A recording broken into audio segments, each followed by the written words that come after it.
Halo guys, Assalamualaikum warahmatullahi wabarakatuh. I'm Nabila Amanda. I am a college student of English Education Department of UIN Syarif Hidayatullah, Jakarta. Now I'm on the 4th semester, and as you guys know, I'm from the class. So today I want to do another book review. But this time it's not about novel. It's about biography book. When you open up this video, the first thing you will see is some of clip performance of the band Muse. Maybe some of you guys not familiar with this band, but if you have ever watched Twilight movies, you must have heard this song.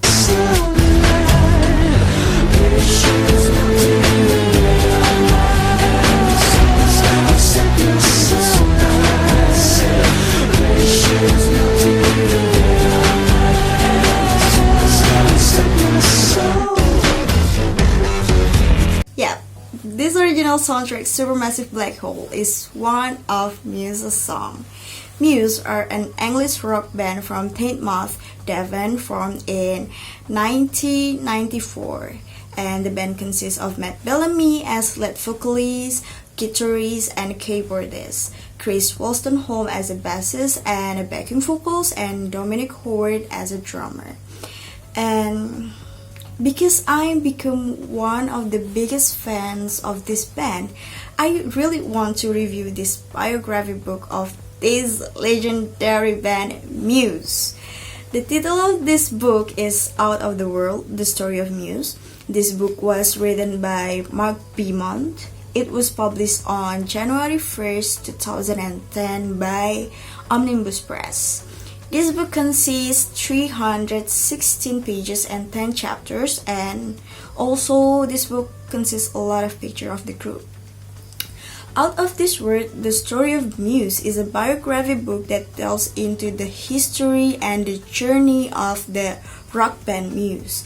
The book provides an in-depth exploration of the band's formation, the creation of their iconic album, their experimentation with different musical styles, and their rise to fame. The book explored the band's influences, collaboration with other artists, and their impact on alternative rock genre. And maybe I would like to tell you first about the chapter. In chapter 1, this book explains about the beginning of Matt Bellamy's journey to find his love for music, his childhood stories, how Matt, Dom, and Chris finally meet each other and create such a perfect metal group. And in this chapter, you will see they struggle to set up the band. Matt successfully auditioned for drummer Dominic Howard's band Carnage Mayhem, becoming its singer and songwriter. And they renamed the band as the Gothic Black and asked Chris Wolstenholme to join them as a bassist. Who at that time, Chris is the drummer for Fixed Penalty, but he agreed to join them and took up the bass lessons. The band was renamed again as Rocket Baby Dolls and adopted a goth glam image until finally they renamed again the band as Muse. And in chapter 2, this book tells about their EP, or maybe we can call that a mini album, that had been submitted by Jeffrey under the label Taste Media. They do their series recording and release the Muse EP on May 11, 1998 on Sawmill's in-house Dangerous label and produced by Paul Reeve. And their second EP, the Muscle Museum EP, also produced by Reeve, was released on January 11, 1999, and it reached number 3 in the indie single chart and attracted the attention of the radio broadcaster Steve Lamech and the magazine and Me. In the chapter 3, this book tells about their debut album Showbiz sold well. This media arranged deals for Muse with various record labels in Europe and Australia, allowing them control over their career in individual countries. and they started attending some music festival that made them more and more famous.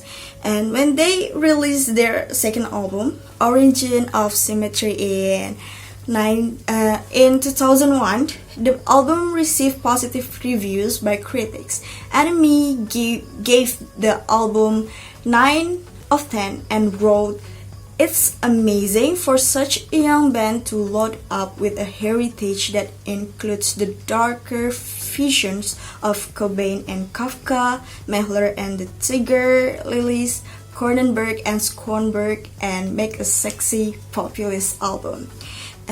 But some people say that Matt's vocal is not radio friendly. Actually, sometimes I feel that too, but whatever, I still love his voice. I love to hear Matt screaming at the stage. And yeah, at the time, Maverick asked Muse to re-record this song for US release, but the band refused it. So the album was not released in US until September 2005, after Muse signed the Warner Bros. And following the pattern from chapter 4 until chapter 10, this book tells about Muse album year by year, their tour experience, and how Matt get inspiration to write a new song for the band, their photo shot experience, their collaboration with other artists. Oh my god, their collaboration with other artists and their achievement. I think this book is really good. Mark Beaumont write this biography book very well.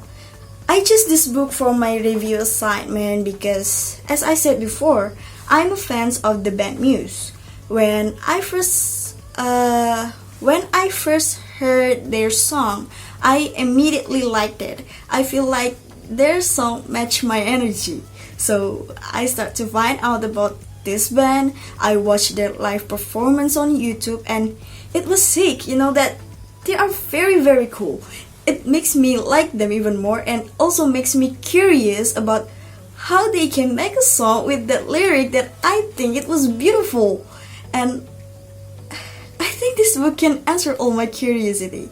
By reading this biography book, I can find out how my favorite band's career journey and how Matt get the inspiration to write a meaningful lyric and wrapped it into a rock song and craziest performance. This book really tells the journey of the band Muse from the beginning until they gain fame. So I give this book 9.5 of 10 because this book is well written and really informative for me. And yeah, I think maybe that's all for this review. I hope you guys always healthy and happy every day. And if you're curious about this band, don't forget to listen Muse's song and read this biography book. Thank you guys for watching. See you soon. Goodbye. Wassalamualaikum warahmatullahi wabarakatuh.